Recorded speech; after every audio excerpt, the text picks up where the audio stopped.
Hi, everybody. We're going to get started here in just a moment. I am going to ask that for those of you that are on, make sure that you are muted. And if you are participating through a computer, if you can make sure that the microphone on your computer is also muted. We have a few people. Everybody should have been muted upon entry. If you need to reach us, you can send us a chat message, and we will respond to that appropriately.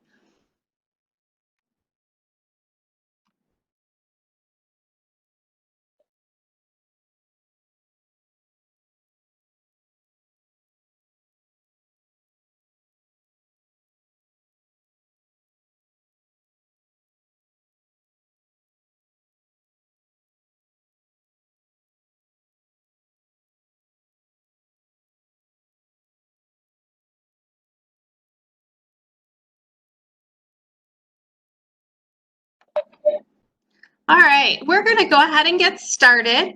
And hopefully everybody can hear me well enough. And if not, please send us a message and we will be sure that we take note of that. My name is Kelly Kessler, and I'm the director of the Howard County Local Health Improvement Coalition. And we appreciate everybody joining us today. So we are going to, and we apologize in advance for any technical issues that we may have. We appreciate everybody just sending us messages or making sure that we can communicate with you via the chat feature. So again, my name is Kelly Kessler. I'm the director of the Howard County Local Health Improvement Coalition. And here with me right now is my colleague, Erin Anderson. We are hopefully going to be able to have great interaction with you all today to discuss some very important topics for our community. So the goal of our presentation today is that we would like to explore the implications of implicit bias in public health and to discuss strategies to positively impact health outcomes. Erin's going to give you a little bit of background on sort of how we came to this, but our goals through our presentations today are to define implicit bias, to describe the relationship between bias and health disparities, and also to learn strategies to mitigate the effects of implicit bias in public health settings. We are going to make sure that through our conversation today, we really open up with an introduction. We recognize, and in the spirit of full disclosure, we recognize that this is something that could require many, many, many hours of conversation.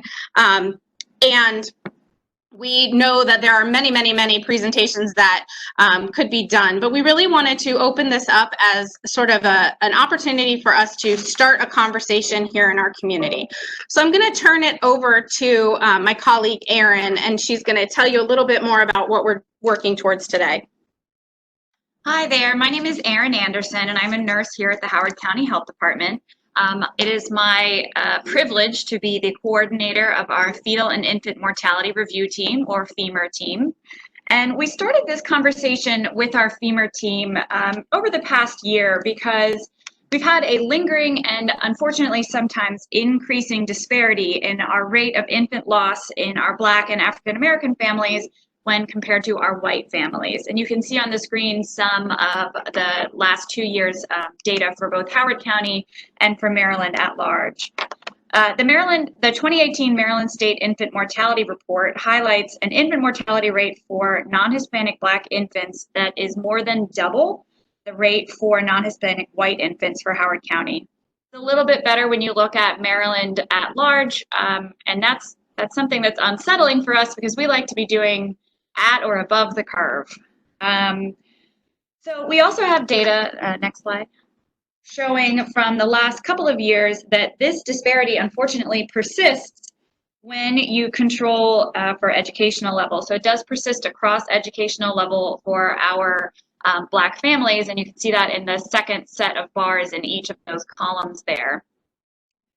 So then the question became, if we can control for education or income or other of your typical risk factors, and we still see disparities based on race, what else is going on? And then we were able to do some focus groups last year, in 2017, with childbearing age women in Howard County. And we learned that some women were reporting feeling like they were treated differently based on the way they looked.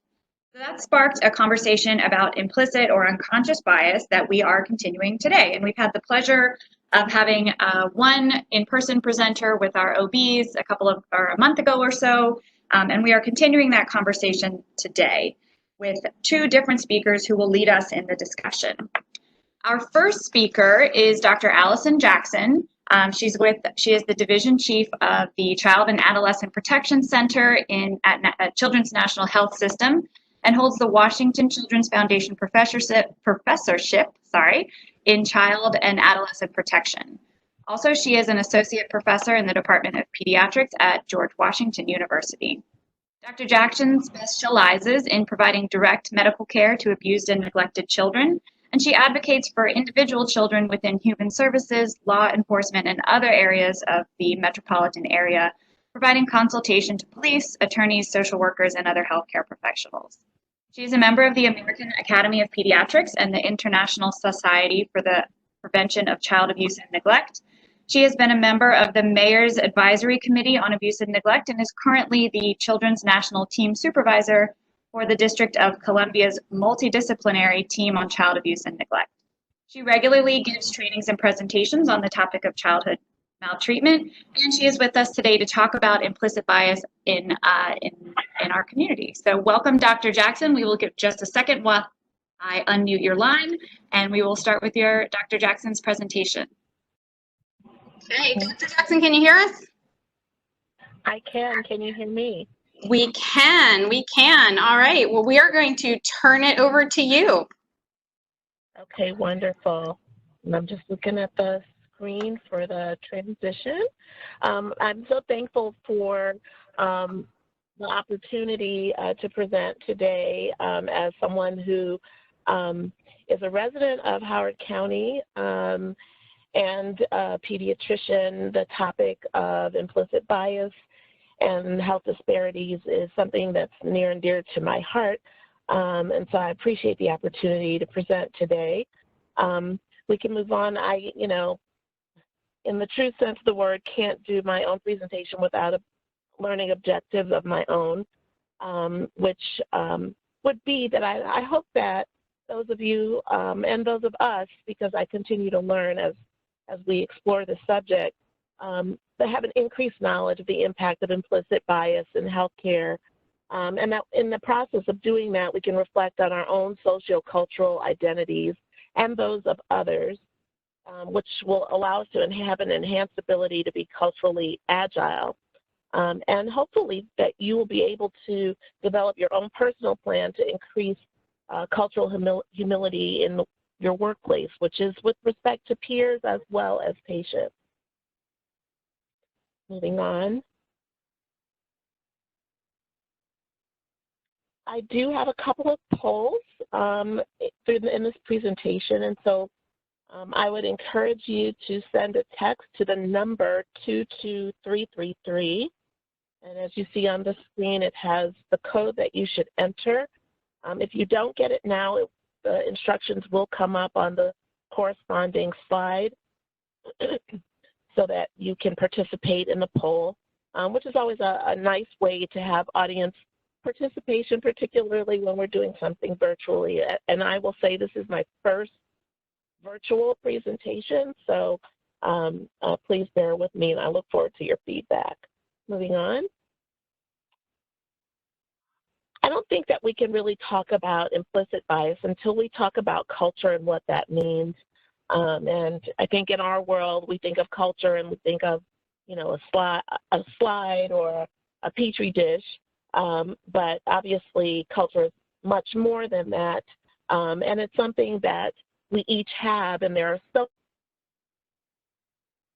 our own culture. But, there is a definition, and I go to the source of Merriam-Webster for the definition of culture: customary beliefs, social forms, material traits of a racial, religious, or social group, shared attitudes, values, goals, and practices that characterize an institution or organization or workplace, a set of values. And so when we think of culture, there are so many elements and places where we can define ourselves culturally. It could be our work setting, our workplace, our neighborhood, our community, our family background, our ethnicity, so many components that make up who we are as individuals. Next slide. And so I pose the question to each of you, what is your own cultural context? And I think starting with ourselves individually is a good place to start when we have this conversation, because this is a very personal issue for us in healthcare, and then it extends into the public health domain. And so as we reflect, I'm going to invite you all to reflect on your own cultural context.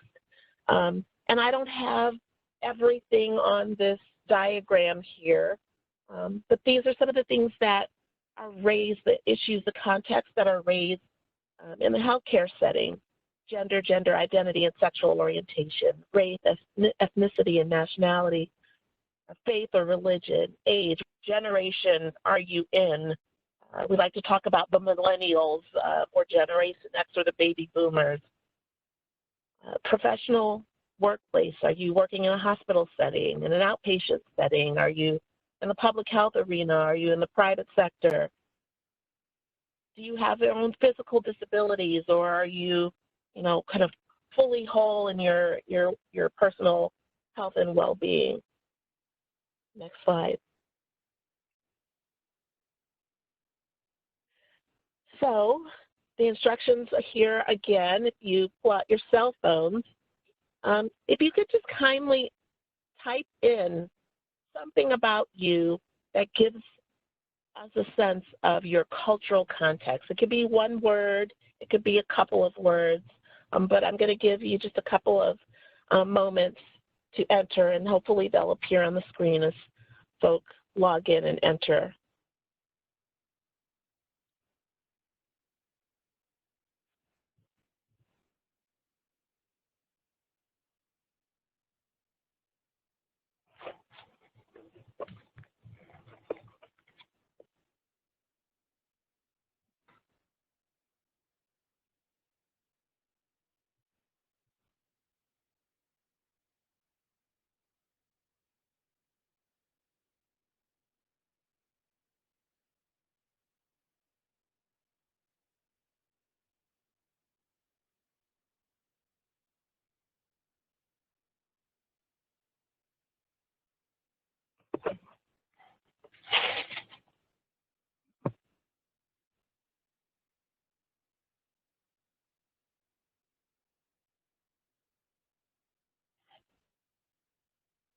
Wonderful.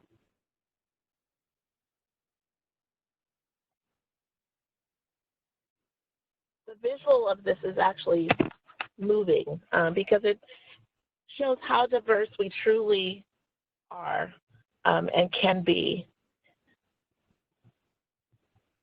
and what makes us as a whole so great. That we can connect, we have the potential to connect with our patients on so many levels, and not just what we learned in our medical school training and residency training. Okay, I'm gonna move on. It's wonderful. So as you reflect on what you've entered or what you thought about, what came to mind, just food for thought. Are there things that your coworkers may not know about you when you think of your own cultural context? And are there things that might be assumed based on your appearance? Because everything that makes us who we are is not shown on the cover of the textbook, so to speak. Next slide. And so I want to transition us to the concept of bias and explicit versus implicit bias. And that last comment that I made with regard to kind of what we look look like on the outside. You know, the cover of the textbook is not fully the content of the textbook. Yet when bias comes into play, 9 times out of 10, that bias relates to what is external and the perceptions about what is visible. And so just for the sake of definitions, comparing explicit and implicit bias, and you know, I think the elephant in the room is that we are in a climate where what maybe when I was growing up was more commonly implicit and very rarely explicit, it is now maybe changing a bit where explicit might be occurring much more commonly given the current climate. That said, the explicit bias is that intentional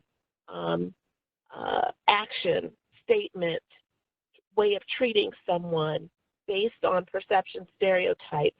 And generally, they are less acceptable, although, as I stated, that seems to be changing in some unfortunate ways.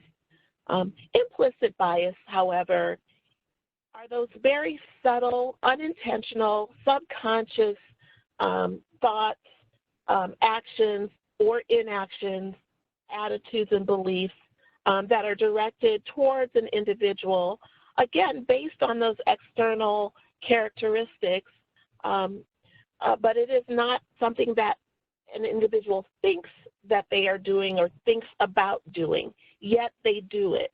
And it does kind of cut people, the recipients of that, so to speak. And some have used the term that it feels very much like death by 1,000 cuts, to be on the receiving end of implicit bias.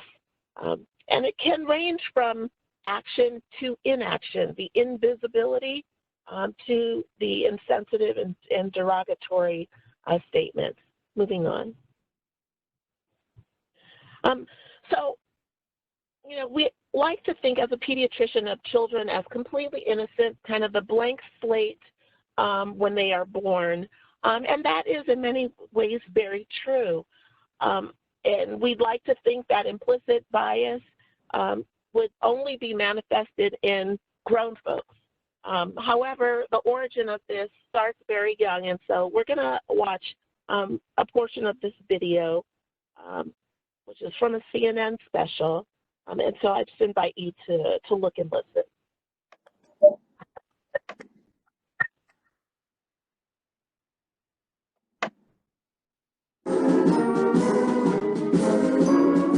Michaela is a 7th grader at a majority white middle school. Her responses completely change depending on the race of the children in the picture. Marcy and Renee are in school together and they're in the hallway, and I'd like you to tell me what you think is happening in this picture. She probably looks like she's gonna steal it because Marcy's like, oh no, what happened? And he's like, hey, look, $20. And so, do you think that Renee is doing something good, bad, or just neutral? I think she's gonna take the money. Do you think that Renee and Marcy are likely to be friends or not? Not really. And what do you think about Marcy's parents? Do you think they'd be comfortable with her being friends with Renee or not? Well, if they find out the situation that happened, they might be a little concerned about if Renee's a thief. Mm-hmm. In this one, we have Erica and Allison, and they're also in the hallway at school. Can you tell me what it seems is happening in this picture? Allison looks like a sweet girl, so I think that she would pick up Erica's money and give it back to her. Okay, so then do you think Allison's doing something good, bad, or neutral? Pretty good. And what about Allison and Erica? Do you think they're probably friends or not so much? Yeah, they're probably friends. Okay. Do you think Erica's parents would like it if she was friends with Allison? Yeah. Her responses, according to our expert, Dr. Melanie Killen, could indicate a subconscious racial bias, a bias that kids develop from messages they hear at school, at home, the characters in the TV shows they watch, and what they see online. And Michaela's reversing the scenarios based on race wasn't unique. 24%, almost a quarter of all children, both white and African American, saw their own race more positively than the other race. And this happened across all ages and all school types, no matter the racial demographics. What do you think happened in this picture? They got a poster. And what do you think is going to happen next? Brandon's gonna help her with her books. So do you think that Randy's doing something that's okay, not okay, or kind of in the middle? Not okay. Not okay? Was Andre doing something good, bad, or just okay? Good. Michaela's answers were very much in line with her. Michaela's parents, Jim and Jennifer, agreed to watch their daughter's test and talk about her responses. Well, if they found out the situation that happened, they might be a little concerned about if Renee's a thief. Mm-hmm. Allison looks like a sweet girl. So I think that she would pick up Erica's money and give it back to her. When you see that, what goes through your mind? I mean, is there a conversation you want to have with her? Is there stuff you want to know more about? I would definitely want to pursue that conversation with her and find out why her perception was different based upon the color of the girl's skin. What changed in that scenario in her head? It's a teachable moment. It's a realization like, well, maybe we have to do, a better job or focus more on distinguishing like about racism and the diversity, and just influence our kids and let them know that you have to judge a person by their character, not their skin color. Okay. Is this possible conscious racial bias versus explicit bias, actually consciously thinking and verbalizing racism, that our expert said shows how far we need to go, but also how far we've come? They're not friends, okay? Explicit racism and prejudice has diminished dramatically over 50 years. But what remains is more the implicit biases and the implicit forms of racism and prejudice. And those are the things that we're not aware of, the things that we do when we don't realize it, because it seems that it's these implicit biases that are still what we really have to work on.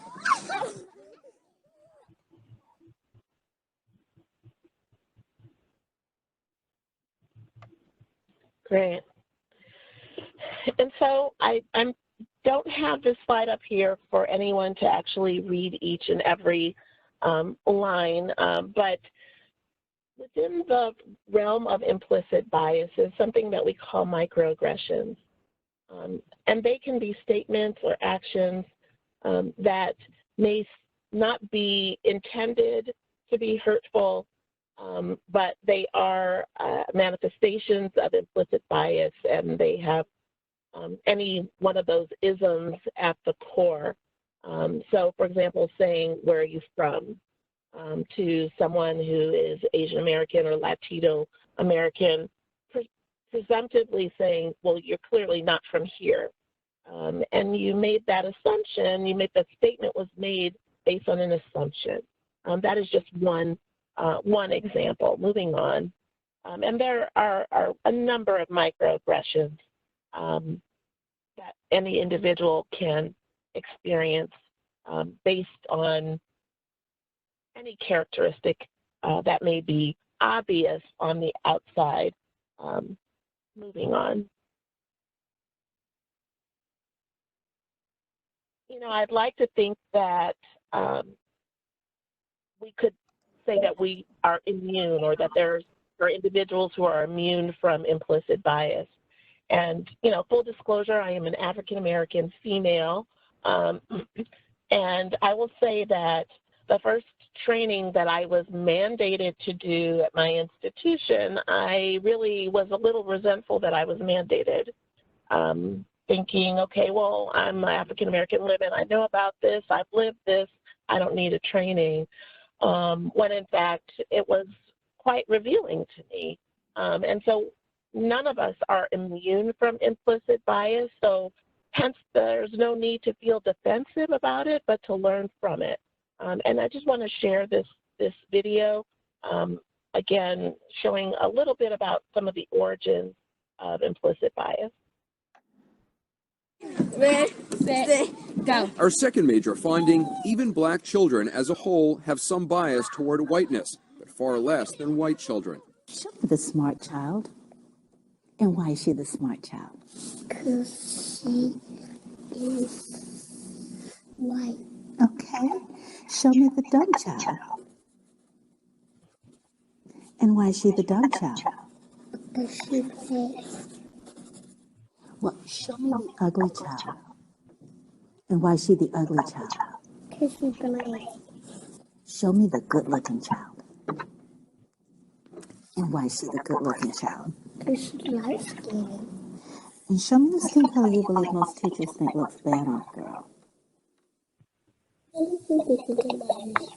Because I think each teacher wants to help a student learn either way what they look like. And like, it doesn't matter what you look like on the outside, it just matters what you look like on the inside. Show me the good-looking child. They look the same. Yeah. Show me the child you would like as a classmate. All of them.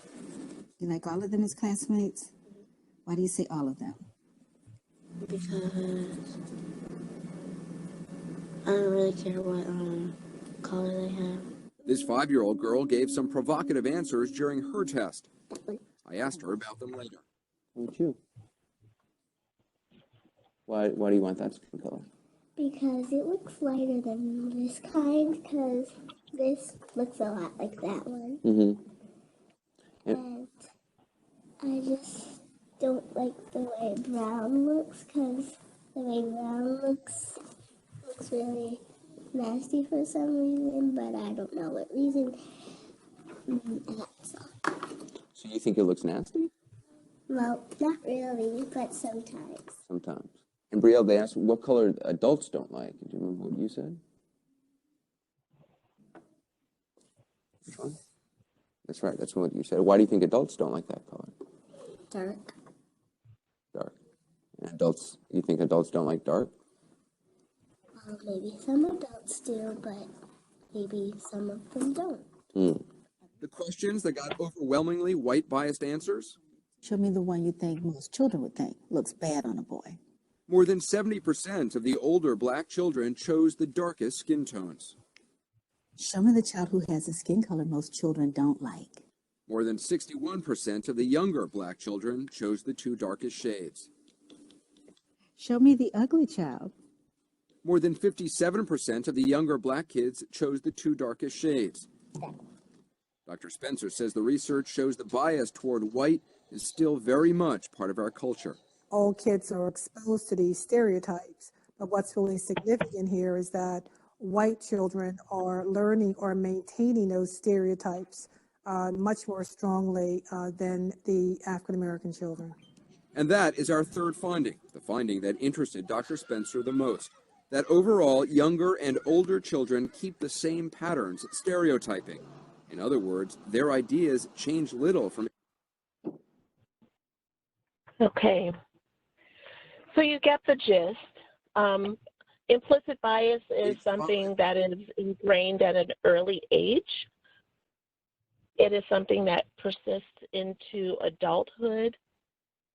And it is influenced by the many things that individuals are exposed to in their childhood, in the home, in their school settings, in their communities, in the media, on the web now, any medium that they are exposed to through their play, through their toys, all of it informs their perceptions about individuals, not just those who are different from them, but also their perception of individuals who are like them. And so I invite you to, at some point, evaluate your own biases. There is an implicit association test that you can do on the computer. If I recall, you do need to use a computer that has a keyboard, so not from like your cell phone or a tablet to do the evaluation. But I would encourage you to do it and see kind of where you lie and see the areas for growth and opportunity to evolve and address some of the biases that you may carry. Moving on to the next slide, which I should mention I cannot see. I would just ask if you could look at your own experiences and share if you have ever experienced explicit bias and if you have ever experienced explicit bias.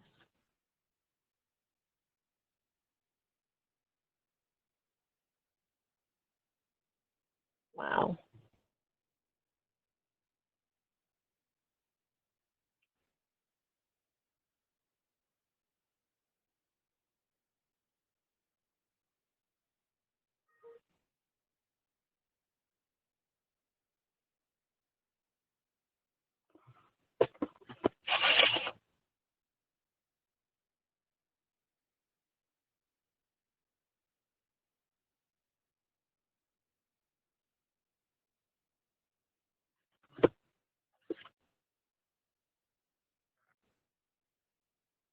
Okay. That's pretty impressive. So 70% of those of us participating today had experienced some form of explicit bias, and a smaller amount, 25%, about a third, implicit. I really do think this is reflecting the times that we are in, and certainly not what or I'm sure any of us would hope to see. We can move to the next slide. It's shifting a little bit, but it's still worrisome. And so this slide really just reiterates what I said in terms of what influences the development of implicit and explicit biases for that matter. It really is the individual's experiences, family, environment, community, and then societal perceptions, actions, inactions, systemic organizational biases that do exist in our environment and culture. Next slide. This is an illustration, a diagram that shows the intersection of privilege, domination, and oppression, and all the isms that go along with that.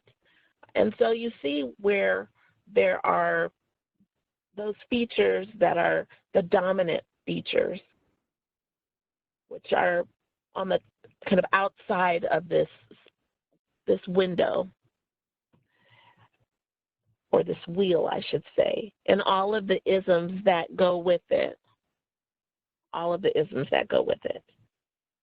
And you can find the isms that are correlated with the poll that you just completed. And I'm sure those isms are represented in those numbers.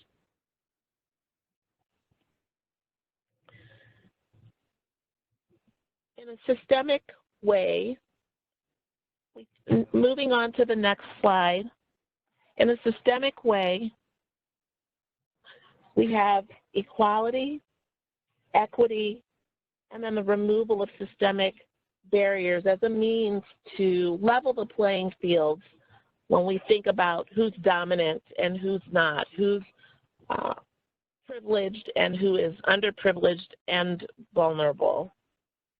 And the difference between equality and equity is, as you see on this illustration here, that equality is giving everybody the same thing so that they have the opportunity to achieve the same goals.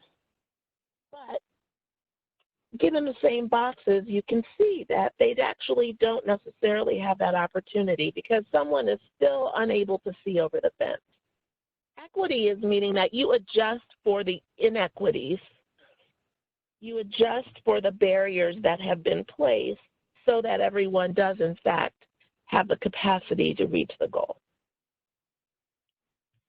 How does this become relevant in healthcare? And I know we're going to dive into that with the next presenter, and I'm not going to belabor this point as we come to closing my portion.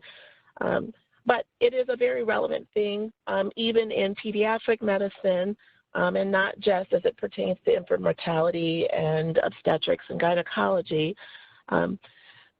We know that racial and ethnic disparities in the health of children is extensive, pervasive, and persistent. And it does exist across the spectrum of health and health care. And these are just some examples that have been researched and demonstrated to be disparate. We also know that in healthcare, the effect of this, of implicit bias and explicit bias, can impact adversely the health of our patients and our communities. If those of you are familiar with the Adverse Childhood Experiences Study, which really focuses primarily on the effects of childhood maltreatment and dysfunctional elements in a home that can create discord and consequently poor health outcomes, there are some other things that are adverse that can affect the health of an individual. And those systemic biases, those implicit and explicit biases are counted in that. Moving on to the next slide.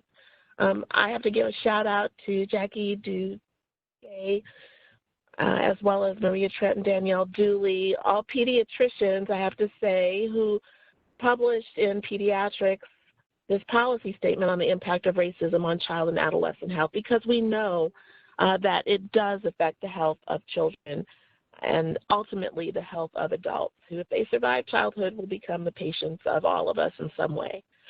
But there is good news. We can all do something. I hope you're moving on with the slides because I can no longer see the WebEx. Moving to the slide of cultural competency. This is a term that has been in existence, I think, for quite some time, to be culturally competent. And I think there is some fallacy in the terminology. It is, of course, having a skill, achieving a skill, a knowledge, so that you can do something with great success. Next slide. From a culturally competent definition, thinking about how we can relate and appreciate and understand those who are different from us in their cultural and belief system. Next slide. To me, though, I think that the word competence has an endpoint, that you work, you acquire the knowledge and skills, and you become competent in something, which means that it ends. And I don't think that cultural, our ability to be culturally agile and culturally humble is something that has an endpoint. I think it is something that is ongoing and a lifelong process. Moving on, so becoming culturally agile is really having the ability to understand and support those in who have diverse cultural identities from one context to the next. Having that shared group of ideas and recognizing those differences and appreciating them in any venue in an agile way, not an awkward way. Next slide. In order to be culturally humble, have cultural humility, we also have to critique ourselves. So it's not just about learning about somebody else. It is also that reflective process of self-critique, which is why I introduced the idea of taking the implicit association test and why we have the activity about what is our own culture and what might influence our beliefs about others. And in doing that, we have to acknowledge and recognize the power imbalances, things on that spoke of isms, if you will. Recognize the power imbalances that exist and be respectful of partnerships that we may have in our workplace with our patients, friends, and colleagues. And yet there is also an institutional level of accountability. There's a personal part of this, but our institutions also need to reflect cultural humility. They need to allow and accommodate for all that make up the many different elements and components of who each individual may be. Next slide. This is not a quick fix. It is a lifelong process. There are individual strategies that we can use. One is to increase contact with diverse individuals. And I think in healthcare, sometimes we might be of one kind of cultural background and our patients may be of one that is different than us, but our peer groups may just be the same as us. And so we need to diversify our peer groups So that power imbalance is not a component of what influences our thinking about others. That we learn to replace generalizations with individual characteristics. So we're not saying that, because someone is African American, that all African Americans are a certain way, and that we recognize that an individual may have certain behaviors, but it is not reflective of an entire race. That we will adopt the perspective of underrepresented groups. And so at Children's Hospital, we had an opportunity to do something called Walk in My Shoes, which was an opportunity for those who worked in one area of the hospital to spend an hour or two with someone in another area of the hospital. I could have gone to work in the cafeteria, for example, and shadowed someone in the cafeteria. I could have shadowed a surgeon in the OR, but it gives you an opportunity to have a lived experience of someone who might be different than your own. And I encourage each of us to do that as a way of overcoming the implicit biases that were developed in our early childhood.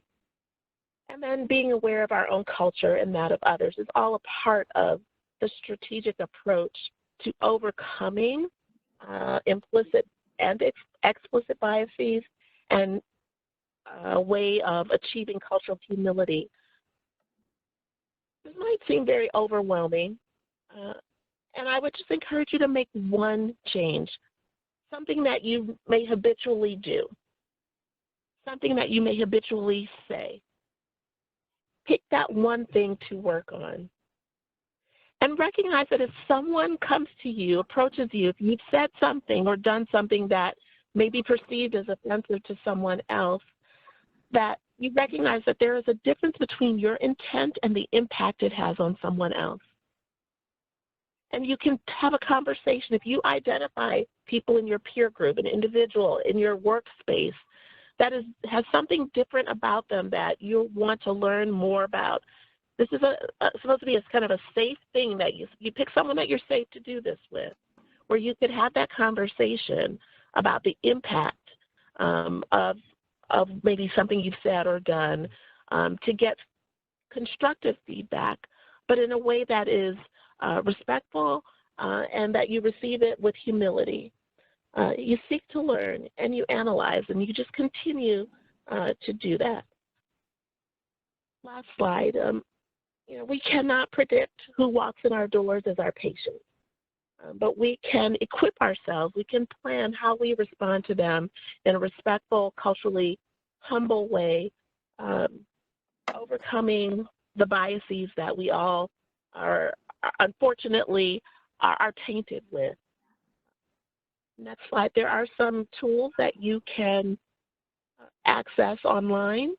SAMHSA has some resources for improving competence in the workplace. There are several videos around cultural humility to learn a little bit more about that, and then to explore your own biases again, the implicit association test. I thank you for your attention. I'm going to yield back to my co-presenter. Thank you so much, Dr. Jackson. We appreciate your time and your dedication to this topic. We are going to, just for some housekeeping, we are going to offer some time at the end of both presenters today to ask some questions. So please bear with us. We're going to actually transition ourselves. And I believe Dr. Allen is not going to have her poll, but we will move forward and turn it over to Erin. So thank you again so much, Dr. Jackson, for that introduction. It was really cool to see those graphics pop up, and everybody's participation there was really, really neat to see. Our next speaker is Dr. Kari Claudia Allen, who will be talking with us more about implicit bias in general and delving into how bias impacts maternal outcomes.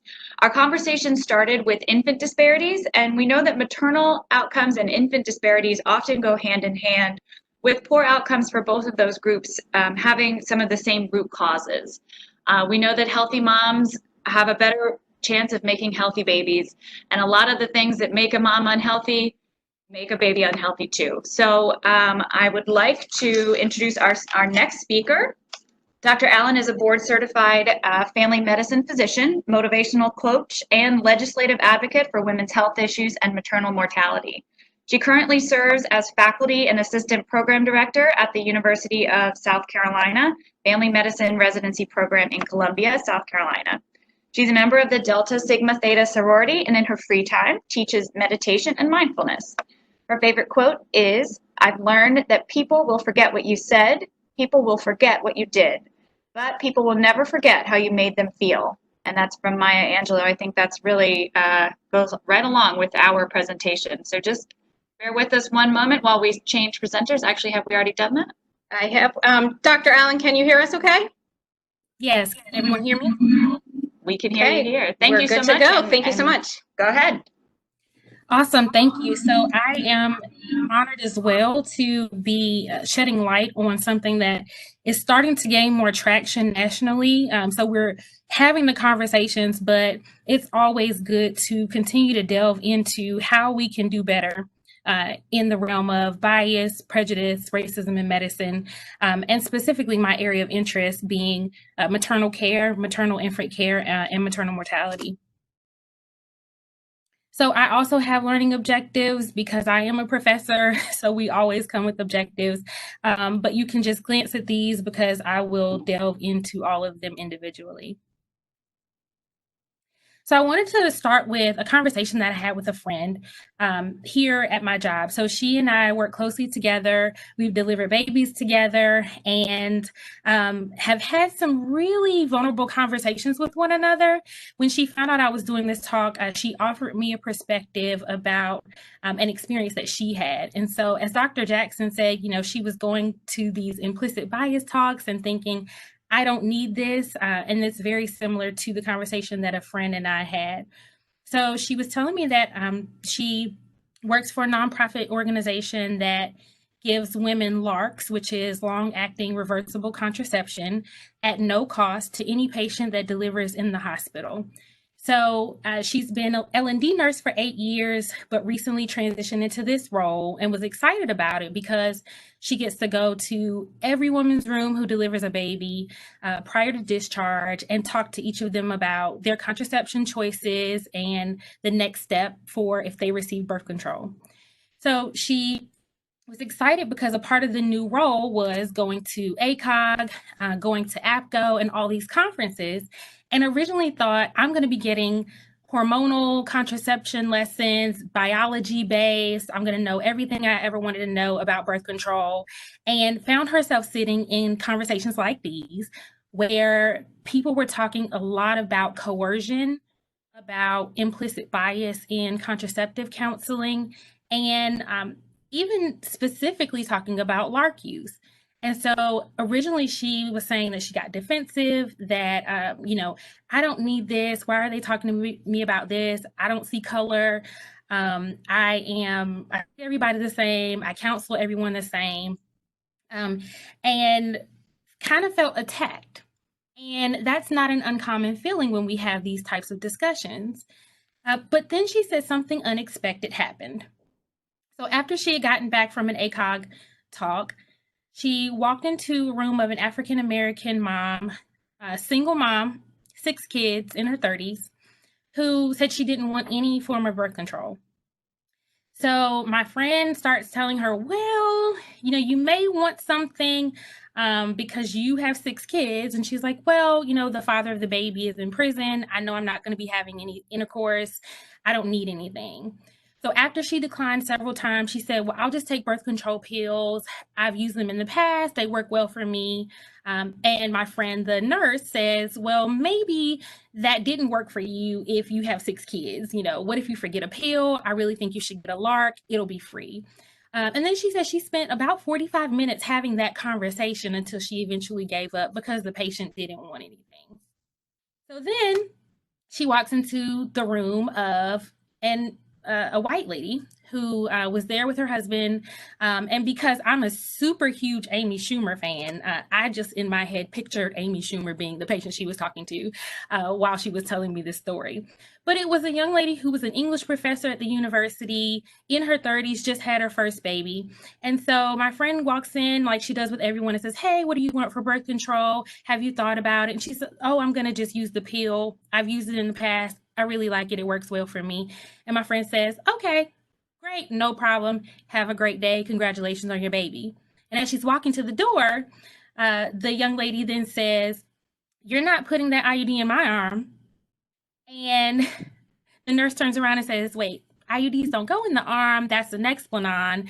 And the patient's like, "Oh, what's a Nexplanon?"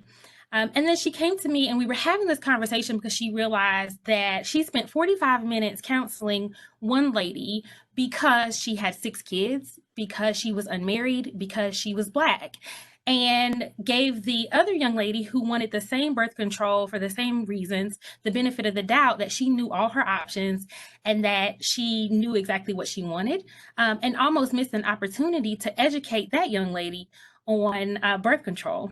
So she came to the realization that I think a lot of us have, which is, oh, wait, this implicit bias talk actually does apply to me as well, no matter how culturally humble or culturally agile we may feel that we are. So why are we giving this talk? The USA Today publication said that the United States is the most dangerous place to give birth in the developed world. We know that we are in a maternal mortality crisis. If you look at this slide, it shows that out of all the developed nations in the world, the United States of America has the worst maternal mortality rates, and also is the only country where those numbers are continuing to climb, where everyone else's is declining. If you look at the bottom, Sweden has about 4 per 100,000 live birth maternal mortality rate. The United States is about 6 times higher than that, even though we spend the most money per person on healthcare. About 700 women die every year related to childbirth in this country. And when we look at the rates for Black and Indigenous women, they're about 3 to 4 times higher than white women, even when we control for factors such as income and education. That means the poorest, least educated white woman still has a higher chance of surviving childbirth than the richest, most educated Black woman. And we've seen that play out even with Beyonce's story, Serena Williams, and others. This is just a graphic visual to show you the racial differences between Black, white, Latino women in the United States of America.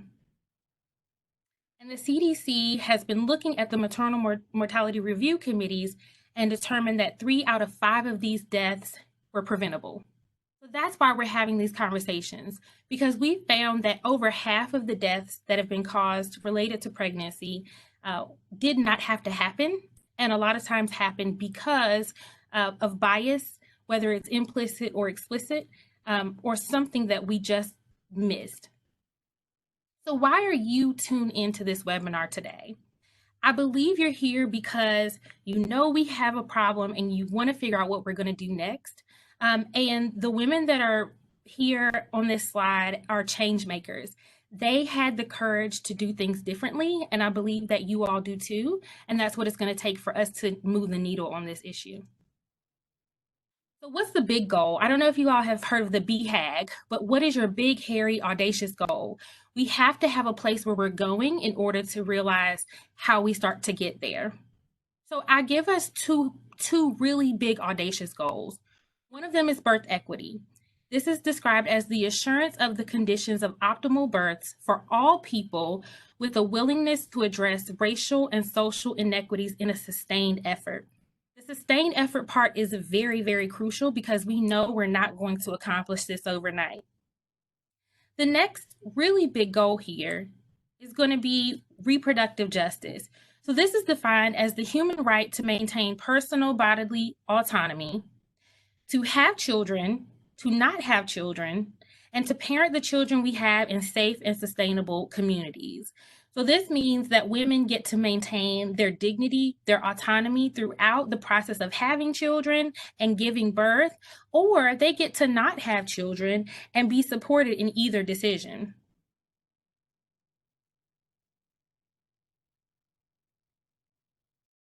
So we cannot have this conversation without talking about bias. It's like when I tell my moms the most intense pain you're going to feel when you have this baby is the very last push, but you cannot have the baby without pushing through it.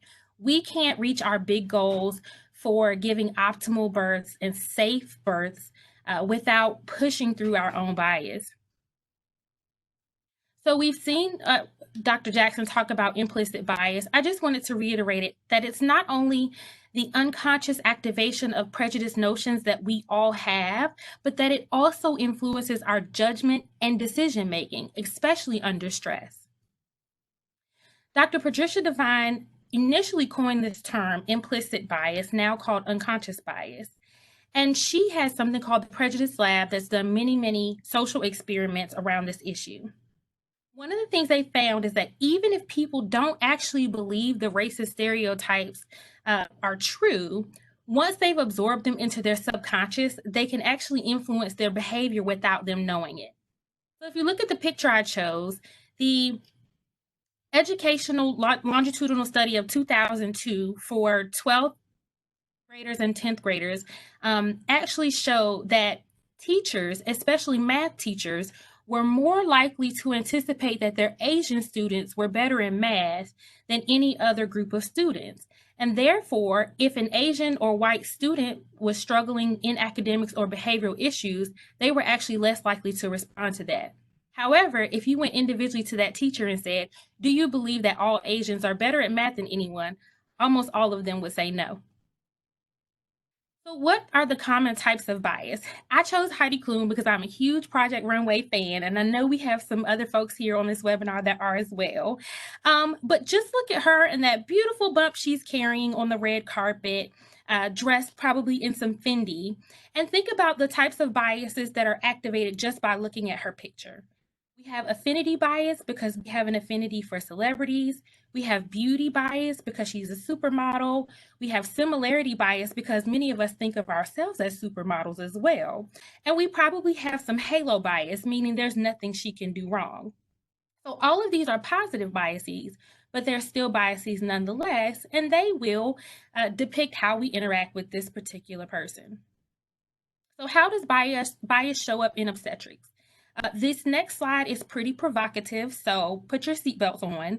But I wanted to share with you some comments that I have personally heard, hopefully haven't said, but probably in a past life before I started doing some of this work myself, have said or thought. Did you hear what they named that baby? How is that kid going to get a job one day? All these Hispanic moms come over here and pop out baby after baby after baby that we taxpayers end up having to pay for. You can walk past an Asian woman's room and not hear a peep for the whole time she's in labor. They are just so stoic. I will never understand these drug addicts. How little do you have to care about your baby to keep shooting up while you're pregnant? So it's okay for you to smoke cigarettes while pregnant, but you won't get the flu shot because it's going to hurt your baby. She shows up to triage every week saying she's short of breath. Duh, you're pregnant. Every pregnant woman is short of breath. So keep these thoughts in mind, and I would love to hear your feedback in the comments. If you have thought these things or heard these things, and then I want you to watch this very short clip.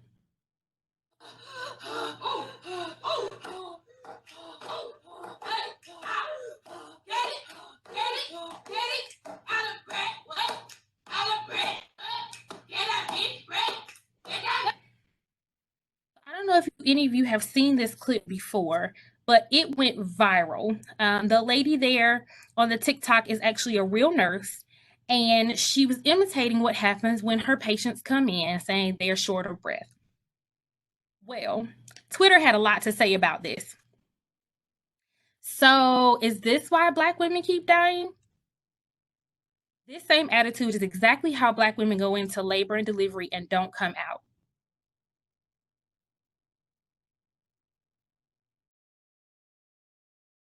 I swear, this was my labor and delivery nurse at OU Medicine Children's Hospital. When I told her I felt like I needed to push, and she said I was over exaggerating. 3 minutes later, I had the baby naturally without an epidural like I requested because she felt like I was faking.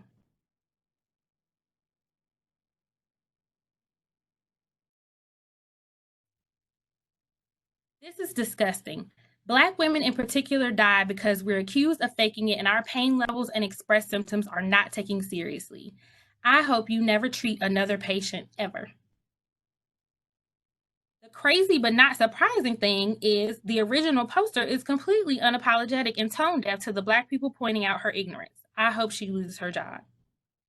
And then the very last one that I took is a screenshot of an organization called For Cures for Moms saying, "This is not okay. This attitude is at the root of the maternal death crisis. Sometimes we need blatant reminders of what we're fighting against and what we're fighting for.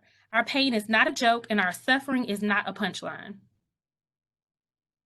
The person who founded For Cure for Moms is Mr. Charles Johnson, and this is him testifying before Congress about maternal mortality and the crisis that we're in right now. This is his wife, Mrs. Kira Johnson. She was 39 years old when she passed away immediately after having a cesarean delivery. She was a race car driver, a marathon runner, mother of 2, and had her C-section at Cedars-Sinai, which is one of the premier hospitals in Los Angeles. She died 12 hours after giving birth from hemorrhage into her belly. And according to Mr. Johnson's testimony, he asked repeatedly over and over again to have a CT scan done, to have something done to someone to come evaluate his wife because she had filled up her urinary catheter with blood, and no one was responding. It took about 8 hours for them to get her a stat CT scan that was ordered. So how do we get here? This is a quick lesson in history. And I'm trying to move this somewhere so you guys can see the whole slide. How did we get here?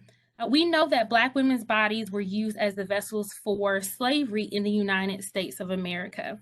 If you look up at the top corner, we see Dr. J. Marion Sims with a slave woman named Anarcha, who was subjected to 30 experimental surgeries. He carried her on tour around the United States of America and performed these surgeries for other medical professionals to show them how to perform hysterectomies, how to perform other gynecologic procedures. And he's actually known as the modern day father of gynecology. We also know that Black women were forced to care for and breastfeed white babies called wet nurses.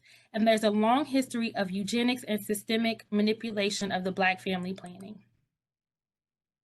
So I'm going to call out my own state here. We looked at New York City, Central Park. A worker is tossing this rope over the Dr. J. Marion Sims statue.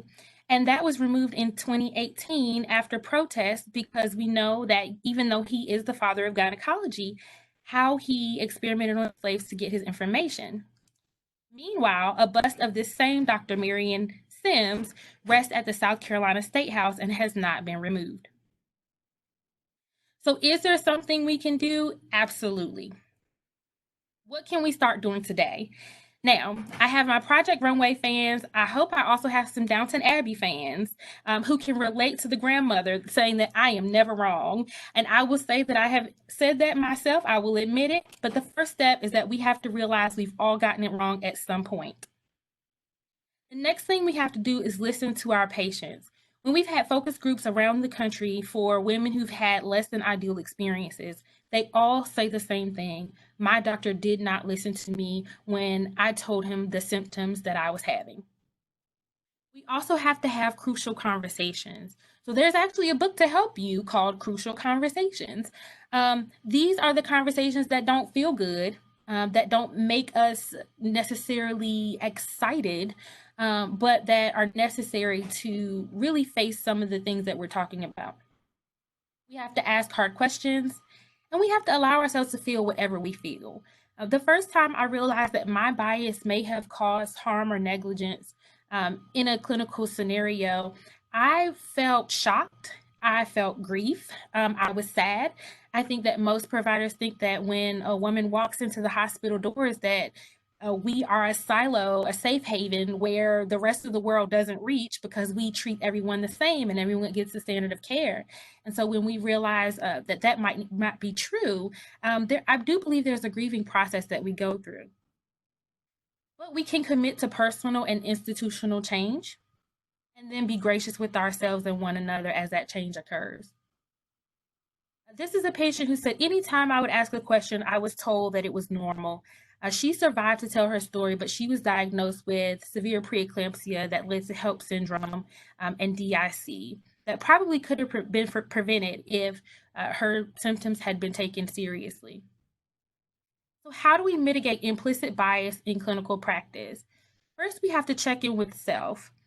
Then we have to raise this level of unconscious bias to our awareness to make it a conscious thought, and then we can start to mitigate it. So how do we do that? Increasing our self-awareness, building empathy or walking in our patient's shoes, practicing mindfulness techniques that develop self-regulation. We know that wellness and mindfulness is a new topic that is trending right now. And I think we can take advantage of this in the realm of bias because we know that when we make split decisions or when we're under stress, the subconscious and the implicit things that are in us come out. And so if we're able to bring attention to what we're really feeling, then we can regulate it. Keeping people in the context of their experiences and environment.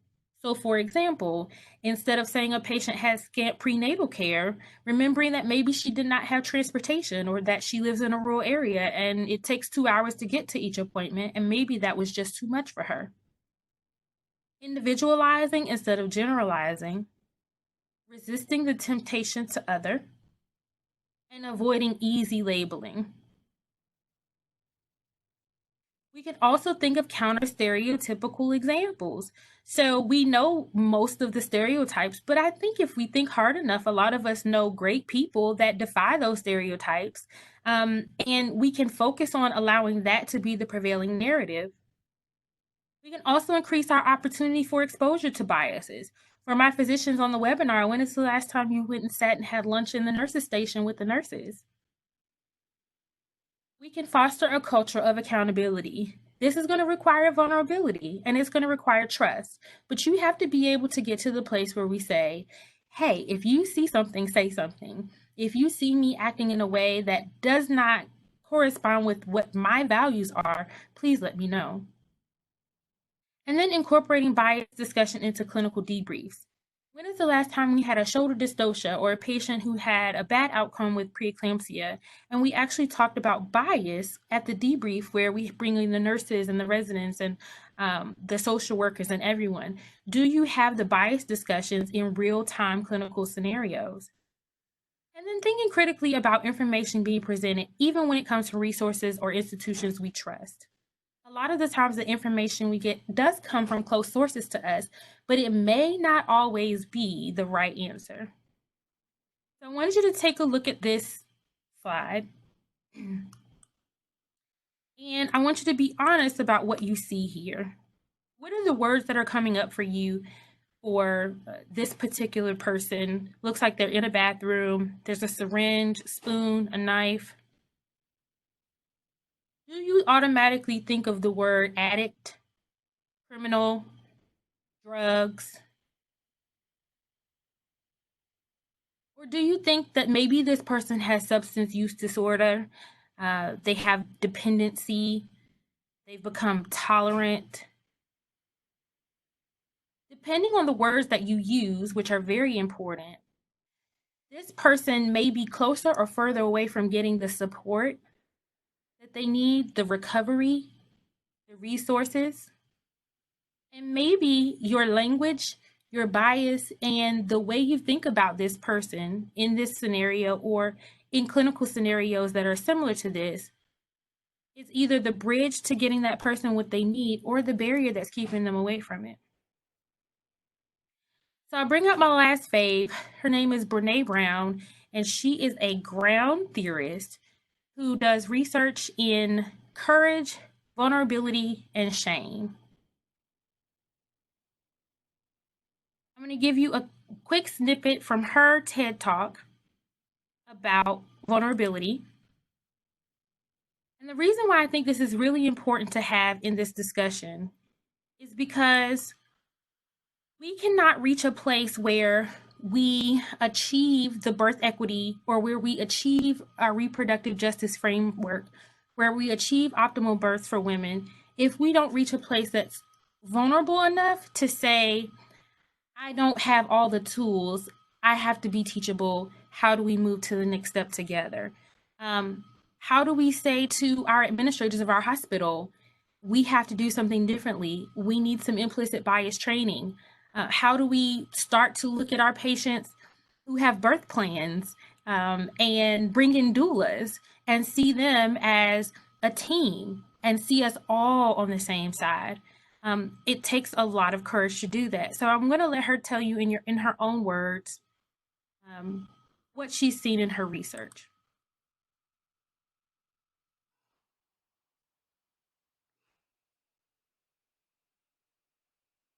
What they had in common was a sense of courage. And I want to separate courage and bravery for you for a minute. Courage, the original definition of courage, when it first came into the English language, it's from the Latin word cur, meaning heart. And the original definition was to tell the story of who you are with your whole heart. So these folks had, very simply, the courage to be imperfect. They had the compassion to be kind to themselves first and then to others, because as it turns out, we can't practice compassion with other people if we can't treat ourselves kindly. And the last was they had connection, and this was the hard part, as a result of authenticity. They were willing to let go.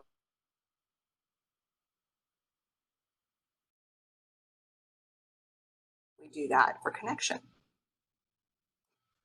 So I just want to encourage all of us to let go of who we think we should be, let go of how far along in this process and on this cultural competency to agility spectrum we think we should be, and just allow ourselves to be exactly where we are, to show up with our whole hearts and to accept other people when they present by listening with our whole hearts as well.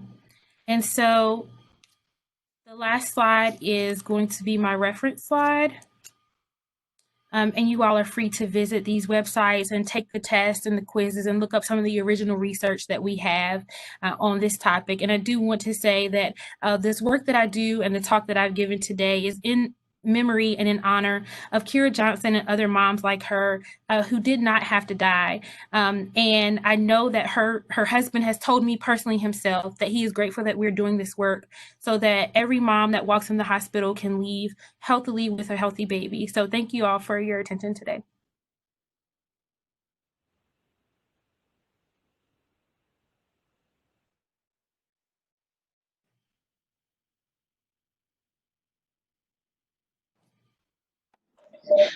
So thank you so much, Dr. Allen and Dr. Jackson, for the really eye-opening, kind of really sad, but also a lot of room for growth, a lot of room for development talks that we've had today. We will have a chat box open. We have to do a little. Oh, we got it? Yep. Okay, cool. So if you've finished your listening today and you are ready to go back to your jobs and take this with you as you work for today and for tomorrow and for the rest of your careers and your lives, that is totally fine. If you want to stay for some discussion, we will try to open it up for some questions here, and we will unmute our speakers here in just a second to have some discussion. So if there are any questions, please feel free to submit. There's also the follow-up information about our LHIC website, and then we will be sending out a survey. We want to provide more educational opportunities and want to do that in a way that is most accessible and desirable for all of you. Thank you so much again to our speakers, to Dr. Jackson and to Dr. Allen.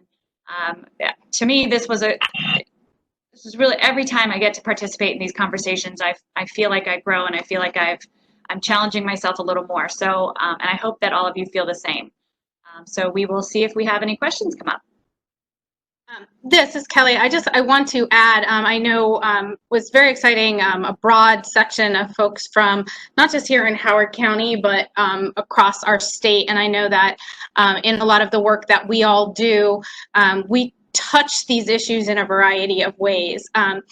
We did get a couple questions earlier on about sharing the presentations, and Dr. Jackson and Dr. Allen have graciously agreed that we can post their presentation. We have recorded the presentation as well, and we will be posting it on the Local Health Improvement Coalition's website, which is www.hclhic.org.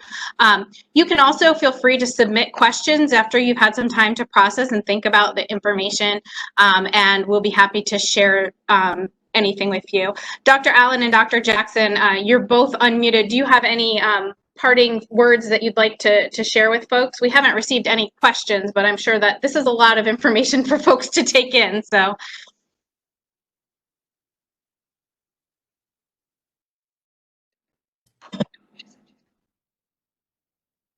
This is Dr. Allen, just saying thank you for everybody being plugged in and engaged in doing this work. And you all are free to reach out to me if there are any questions that come up after you have had time to process this. And we'll definitely be looking at your survey responses and continuing to improve the talk to take it to other healthcare and public health professionals. So thank you.